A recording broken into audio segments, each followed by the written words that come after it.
Hey guys, and a very welcome to my first ever vlog. I have been putting this off for absolutely ages, but with most of the world in lockdown now, I thought just gotta bite the bullet. And let me tell you, if I can do my first video on here, you can definitely do anything, because I don't know, I share loads of stuff on Instagram, but for some reason this feels really different, but it shouldn't be. So here is to trying new things. Today is just going to be a little bit of a chat really, for me to introduce myself if you don't already know me and follow me elsewhere, and also just kind of let you know the kind of stuff that I'll be sharing here. So I thought we could just dive straight in, and I will tell you about how I got into the industry. So growing up, I was never really into fitness. The only type of exercise I did was horse riding, and I absolutely loved that. My memories of my childhood years, literally spending the time at the stables. I started riding when I was about 3, and I've kind of done it up into my adult years. I've worked, I actually left school at 16 and I went to the British Racing School. So that effectively was my A-levels, my degree. And from there I worked in Cheltenham and Herefordshire, and I got to lead up at races and got to work ride all the horses. So that was really, really amazing. But that was kind of the bulk of the exercise that I used to do growing up. And it wasn't until I was in my kind of early teens, I was bullied quite badly at school, and I wanted to find a bit of an outlet. And later on in my teens, I found boxing. And I have 2 left feet, I have absolutely no coordination, but I absolutely fell in love with boxing. I boxed for about 3 years, and in that time I had 3 bouts as an amateur.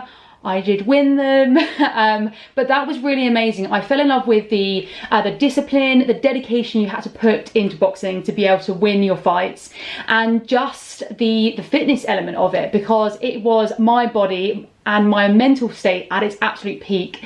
You know, you go into a ring to have a bout and you have to put everything on the line. So from there I started running, because that was the bulk of our training, and I then just fell in love with everything to do with fitness, and I decided to qualify as a personal trainer, because I really believed, as someone who just, like I said, fitness was not something I did from a young age. I wasn't that kind of athletic child with legs up to her ears that was running from the age of like 2.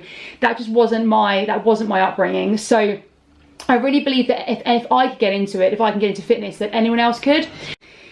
And in this time, I really feel like I've opened my eyes to different forms of training, and the kind of training I love to do has changed through this time. So I really got into running probably a couple of years ago. And then last year I started cycling, which has been awesome. I definitely had a lot of falls. Actually, the day I'm filming this, I fell over, hit my knee. I then got stung in the mouth on my tongue by a wasp, and then the seat of my bike snapped off when I was going uphill. So yeah, cycling is definitely a mental challenge. But no, I started cycling about a year ago, absolutely love that, and actually it's worked really well cross training with the running. And then last year I did my first triathlon, just sprint triathlon, which is really fun, and definitely once this coronavirus pandemic has passed, I would definitely like to do more of those.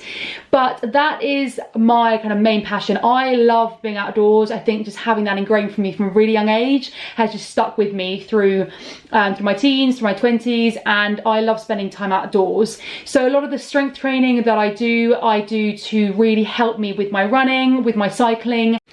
And if you do follow me online already, you'll know this makes up a huge part of the content that I share. And there's a lot of people out there who, well, actually, who started running a lot due to being on lockdown, but who run, and just generally, I think running is amazing, because there are so many people who start later in life and then go on to achieve incredible things. So I really enjoy that mental aspect of running, and the challenge and the things you can achieve with it. So if you do follow me on other kind of channels, like I said, this is the stuff that you will see me share a lot of. And obviously strength training plays a huge part of that, and mobility. So you do not need me to blab on about it today, because that is stuff that I chat about all the time. And that is the kind of content that I really want to bring here, from you know, an insight to the kind of training that I'm doing, and things that I can share to help you either with your running, your strength training, or any challenges you've got coming up. You know, I think it's really exciting, especially if this is new for you. Then I just want to be there to help you and support you best I can. So all I want to say is a huge thank you for watching this video. This is my first video, and hopefully it will not be my last. I'm sharing lives all throughout next week, and they are a mixture of mobility, strength and conditioning, and you can do them right from the comfort of your house. These are all over on Instagram, like I said, at Olivia Ferner. Otherwise, again, thank you so much for watching, and I will see you guys next week. See you later.